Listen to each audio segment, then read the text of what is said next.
are following more developing news out of Pacifica. A search is underway in the waters off Manor Beach for a missing San Francisco State student. KTVU's Christian Captain is on the scene now. And Christian, that search will continue until at least sundown.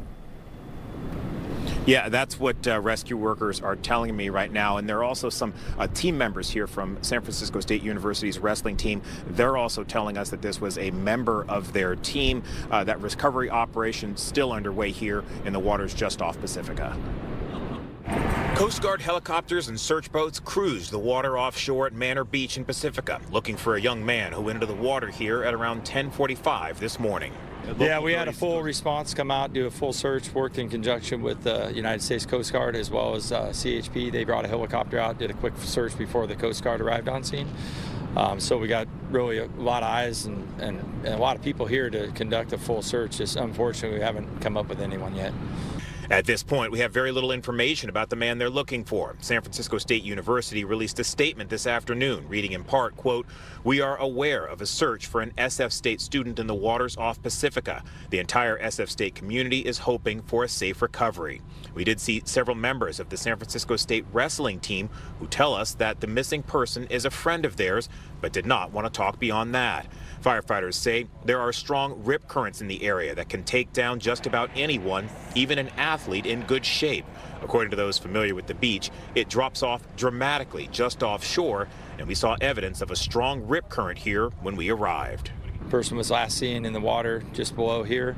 Unfortunately, today there's large rip currents. This area poses large rip currents just on a calm day, and today the waves are pretty big. And coming back to our live shot right now, you can see that there is still a search boat out there in the water. As we said, North County Fire and the Coast Guard saying that they will continue their search until at least sundown for that missing student from San Francisco State University here at Manor Beach in Pacifica. We're live. Christian Captain, KTVU, Fox 2 News. Yeah, Kristen, did they say how he ended up in the water? Was he surfing? Was he swimming? How did he come to be in the water? Unclear at that point. At this point, what we are hearing was that he was not in the water above his knees. But like I'd said before, we're hearing reports that there is a very sudden drop off. That there's a little bit of a shelf. We've had a couple of other neighbors come by and tell us that there's like a shelf, and then once you get out a certain distance, it just drops off to 15 or 20 feet. So if he was in the water, even up to his knees for a point, either lost his balance or stepped off of that edge there, so to speak, just offshore, it could be very, very dangerous. Yeah, okay. Well, Christian Captain, we will continue to follow the story. Thank you, Christian, for the update. President Joe